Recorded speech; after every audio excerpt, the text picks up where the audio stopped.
ഈ വീഡിയോ തുടങ്ങുന്നതിന് മുമ്പ് ഒരു കാര്യം പറയാനുണ്ട്.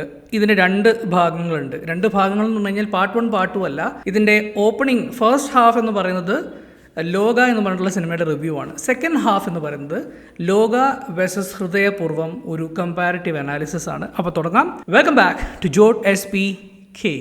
ഹൃദയപൂർവ്വം എന്ന മോഹൻലാൽ സിനിമ ആദ്യത്തെ ദിവസം തന്നെ കണ്ട് അതിൻ്റെ റിവ്യൂ ഇടാൻ പറ്റി. ലോക എന്നുള്ള സിനിമ ആദ്യത്തെ ദിവസം കാണാൻ പറ്റിയില്ല. പക്ഷേ ആ സിനിമ കാണുന്നതിന് മുമ്പ് ഉണ്ടായ ബിൽഡപ്പ് അല്ലെങ്കിൽ ആ സിനിമയെ പറ്റി വന്നിട്ടുള്ള പോസിറ്റീവ് വേർഡ് ഓഫ് മൗത്ത് എന്ന് പറയുന്നത് ഹ്യൂജ് ആണ്, അൺപാരലൽഡ് ആണ്. ഇതിനു മുമ്പ് സംഭവിച്ചിട്ടില്ലാത്ത വണ്ണം ആളുകൾ നല്ല രീതിയിൽ പ്രൈസ് ചെയ്തുകൊണ്ടിരിക്കുന്ന ഒരു സിനിമയാണ്. ആ ഒരു ബിൽഡപ്പോട് കൂടിയാണ് ഇന്നലെ രാത്രിയുള്ള ഷോ കാണാൻ പോയത്. തീർച്ചയായിട്ടും ആ ഒരു ബിൽഡപ്പ് 100% അതിനോട് നീതി പുലർത്തിയ ഒരു സിനിമ, ഒരു പടി മുകളിൽ നിൽക്കുന്ന ഒരു സിനിമ. ഈ സിനിമയെ കുറിച്ച് പറഞ്ഞു തുടങ്ങുന്നതിന് മുമ്പ് ഞാൻ ചെയ്യാൻ പോകുന്നൊരു കാര്യം, ഇത് ഞാൻ ചെയ്തേ പറ്റുള്ളൂ. കാരണം ആ സിനിമ അത് അർഹിക്കുന്നുണ്ട്. ആ സിനിമയെ ക്രിയേറ്റ് ചെയ്ത അതിൻ്റെ പ്രൊഡ്യൂസേഴ്സ്, അതിൻ്റെ ഡയറക്ടർ, അത് തീർച്ചയായിട്ടും അർഹിക്കുന്നുണ്ട്. ദുൽഖർ സൽമാൻ്റെ പ്രൊഡക്ഷൻ ഹൗസായ വേഫറാണ് നമ്മളുടെ ഈ ഒരു ലോക എന്ന് പറഞ്ഞ സിനിമ നമ്മുടെ മുമ്പിലേക്ക് എത്തിച്ചത്. അതോടൊപ്പം തന്നെ ഈ സിനിമയുടെ ഡയറക്ടർ എന്ന് പറയുന്നത് ഡൊമിനിക് അരുണാണ്. He deserves a huge round of applause. കാരണം ഒരു ഗംഭീര സിനിമ തന്നെയാണ് നമ്മുടെ മുമ്പിലേക്ക് എത്തിച്ചിട്ടുള്ളത്. ഒരു പുതിയൊരു യൂണിവേഴ്സാണ് നമുക്ക് പരിചയപ്പെടുത്തി തരുന്നത്. നമുക്ക് ഓൾറെഡി കുറേ ആളുകളൊക്കെ പറഞ്ഞു തന്നെ ഈ സിനിമയെ പറ്റി പല കാര്യങ്ങളും അറിയാം. പക്ഷേ ഞാൻ മനസ്സിലാക്കിയൊരു കാര്യം എന്താണെന്ന് വെച്ച് കഴിഞ്ഞാൽ, ലോക എന്നുള്ള സിനിമ നമുക്ക് മുമ്പിൽ തുറന്ന പോസിബിലിറ്റീസ് ഭയങ്കര വലുതാണ്. ഈ ഒരു ചെറിയ ബഡ്ജറ്റിൽ ഇങ്ങനെ ഒരു സിനിമ നിർമ്മിക്കാൻ പറ്റുമെങ്കിൽ ഒരു 100 crore അല്ലെങ്കിൽ ഒരു 200 crores ഒക്കെ വെച്ചിട്ട്, ഈ സിനിമയുടെ ബഡ്ജറ്റ് വെറും 30 കോടിയാണെന്നുള്ളത് ആ സിനിമ കാണുന്ന ആളുകൾക്ക് ഒരു രീതിയിലും ഫീൽ ചെയ്യില്ല. കാരണം അത്ര പെർഫെക്റ്റ് ആയിട്ടാണ് ഇതിൻ്റെ ടെക്നിക്കൽ സൈഡ് ഹാൻഡിൽ ചെയ്യപ്പെട്ടിട്ടുള്ളത്. Cinematography by Nimish Ravi, top notch editing, and ഏറ്റവും ഇംപ്രസീവായിട്ട് എനിക്ക് തോന്നിയ ഒരു ഇൻ്റർനാഷണൽ ലെവലിൽ നിൽക്കുന്ന രീതിയിൽ ചെയ്തിരിക്കുന്ന ഒരു ഡിപ്പാർട്ട്മെൻറ്റ് എന്ന് പറയുന്നത് സ്കോറിംഗ് ആണ്. BGM, Jakes Bejoy, man, I really don't have enough words to tell you what I feel right now. കാരണം ഇങ്ങനെയൊരു സിനിമ, അതും ഈ സിനിമയുടെ പെർട്ടിക്കുലർ സീൻസൊക്കെ നമ്മൾ കണ്ട് എക്സ്പീരിയൻസ് ചെയ്യുന്നതിൻ്റെ അതിനോടൊപ്പം തന്നെ ആ BGM സ്കോർ പമ്പ് ചെയ്ത് വരുന്ന സമയത്ത്, എസ്പെഷ്യലി കല്യാണി പ്രിയദർശൻ, കല്യാണിയെക്കുറിച്ച് ഞാൻ പറയാം, പക്ഷേ അതിന് മുമ്പ് കല്യാണിയുടെ കുട്ടിക്കാലം പ്ലേ ചെയ്ത ഒരു ആക്ട്രസ്, ഒരു കുഞ്ഞു മോളുണ്ട്. ആ മോളുടെ പെർഫോമൻസ് ഉള്ള സമയത്ത് അതിന് കൊടുത്ത സ്കോറും അതിൻ്റെ എലിവേഷനും ഇപ്പോഴും അത് പറയുമ്പം നമ്മളുടെ ജഗദീഷ് പറഞ്ഞ പോലെ രോമം എഴുന്നേൽക്ക് നിൽക്കുന്ന അവസ്ഥയാണ്. അങ്ങനത്തെ ഒരു എക്സ്പീരിയൻസ്. ഇനി അഭിനയത്തിൻ്റെ കാര്യം പറയുകയാണെങ്കിൽ Kalyani Priyadarshan was too good. ആ ഒരു ക്യാരക്ടർ ശരിക്കും പുള്ളിക്കാരിക്ക് വേണ്ടി സൃഷ്ടിക്കപ്പെട്ടതാണെന്ന് തോന്നും. നസ്ലൻ, പിന്നെ വില്ലനായിട്ട് അഭിനയിച്ച പുള്ളിക്കാരൻ, ഹി വാസ് റിയലി ഗുഡ്. ഭയങ്കര രസമായിട്ട് തന്നെ ആ ഒരു റോൾ ചെയ്തിട്ടുണ്ട്. And Chandu Salim Kumar also. ശരിക്കും മലയാള ഫിലിം ഇൻഡസ്ട്രിയിൽ ഇങ്ങനെയൊരു സിനിമ ഉണ്ടായല്ലോ എന്ന് ആലോചിക്കുമ്പോൾ ഭയങ്കര സന്തോഷം തോന്നുന്നുണ്ട്.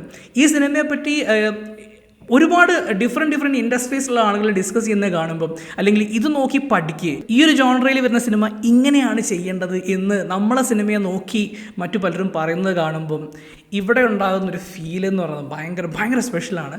ഈവൻ ദോ ഒരു ചെറിയ ബഡ്ജറ്റ് ഫിലിം ആണെങ്കിൽ പോലും ആ സിനിമ ആളുകൾ എങ്ങനെ ആക്സെപ്റ്റ് ചെയ്യും, അല്ലെങ്കിൽ ഇത് എക്സിക്യൂഷനബിൾ ആണോ എന്നുള്ളൊരു ഡിസിഷൻ അൾട്ടിമേറ്റ്ലി പ്രൊഡ്യൂസർ എടുക്കേണ്ടതാണ്.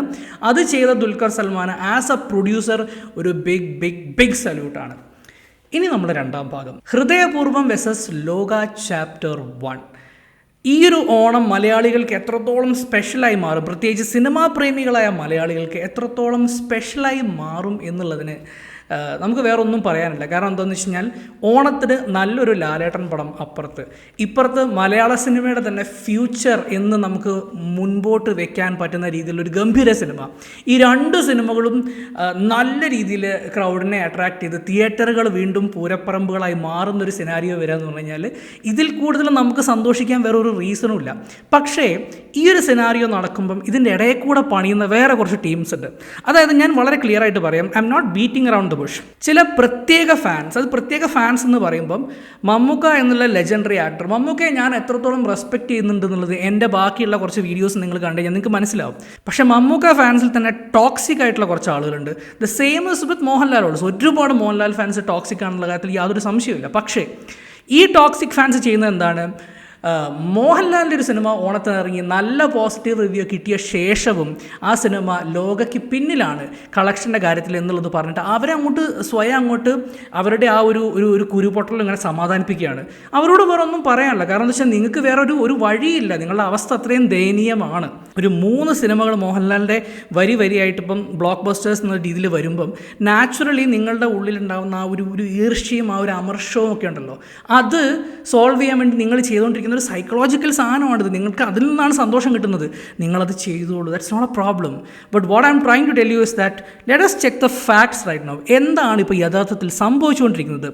ഇൻഡസ്ട്രി ട്രാക്കറായിട്ടുള്ള സാറ്റ്നിൽക്കിൻ്റെ കണക്കുകൾ പ്രകാരം റൈറ്റ് നൗ, അതായത് ഇന്നലെ വരെയുള്ള കണക്കുകൾ വെച്ച് നോക്കുവാണെങ്കിൽ, ഹൃദയപൂർവ്വം എന്നുള്ള കുഞ്ഞ് സത്യൻ അന്തിക്കാട് ചിത്രം കളക്ട് ചെയ്തിരിക്കുന്ന ഒരു കളക്ഷൻ എന്ന് പറയുന്നത് 16.5 കോടി രൂപയാണ് സാറ്റ്നിൽക്കിൻ്റെ കണക്ക് പ്രകാരം.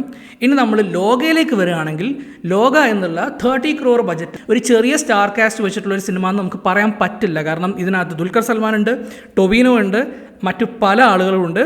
അപ്പം കുറച്ച് വലിയൊരു സ്റ്റാർ കാസ്റ്റിൽ വന്ന ഒരു വലിയ ഒരു ഫ്രെയിമിൽ വരുന്ന സിനിമ, അല്ലെങ്കിൽ വലിയൊരു വോള്യൂമിൽ വരുന്ന ഒരു സിനിമയാണ്.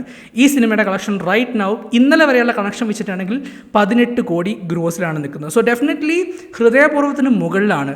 But can we definitely say that it has been overpowered? No, പറ്റില്ല. കാരണം ഇപ്പുറത്ത് നിൽക്കുന്ന മോഹൻലാൽ സിനിമ എന്ന് പറയുന്നത് തീർച്ചയായിട്ടും ഈ ഒരു ഓണത്തിന് ഫാമിലീസിനെ കൂടുതൽ അട്രാക്റ്റ് ചെയ്യാൻ പോകുന്നൊരു സിനിമയാണെന്നുള്ളത് യാതൊരു സംശയവുമില്ല.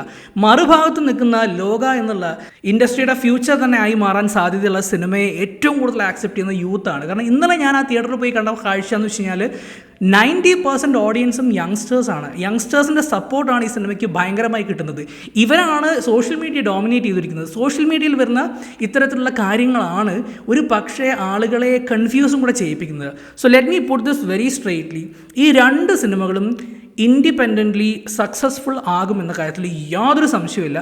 അതിന് നിങ്ങൾ എത്ര കണ്ണടച്ചിരട്ടാക്കാൻ ശ്രമിച്ചാലും അത് പറ്റില്ല, അത് നടക്കാൻ പോകുന്നില്ല. ഈ 2 സിനിമകളും നല്ല രീതിയിൽ മുമ്പോട്ട് പോകും. എൻ്റെ പേഴ്സണലായിട്ടുള്ളൊരു ആഗ്രഹം ഞാൻ പറയാൻ പോകുന്നത് എന്താണെന്ന് വെച്ച് കഴിഞ്ഞാൽ, ലോക എന്നുള്ള സിനിമ ഒരു 150 അല്ലെങ്കിൽ ഒരു ക്ലോസ് ടു 200 crores ബിസിനസ് ചെയ്യണമെന്നാണ് ഞാൻ പറയുന്നത്. കാരണം അങ്ങനെ വരികയാണെങ്കിൽ ഇതിൻ്റെ അടുത്ത ചാപ്റ്റർ 2, ചാപ്റ്റർ 3 ഒക്കെ വരാൻ പോകുന്നത് ഒരു വലിയ പ്രൊഡക്ഷൻ കോസ്റ്റുമായിട്ട്, കുറച്ചും കൂടെ ഈ ഡയറക്ടർക്ക് അദ്ദേഹത്തിൻ്റെ സ്കിൽസ് യൂസ് ചെയ്യാൻ പറ്റുന്ന രീതിയിലുള്ള ഒരു ബിഗർ ഓപ്ഷൻ അദ്ദേഹത്തിന് കൊടുക്കും. അങ്ങനെ വരുന്നൊരു സിനിമ അതെങ്ങനെ ഉണ്ടാകും എന്നുള്ള കാര്യത്തിൽ ഞാൻ വളരെ ക്യൂറിയസ് ആയിട്ട് നോക്കിക്കൊണ്ടിരിക്കുകയാണ്. So let us wait. For the time being, Hridayapoorvam and Loka, they are dominating the Onam business in Kerala. That's all. Thank you. Bye-bye.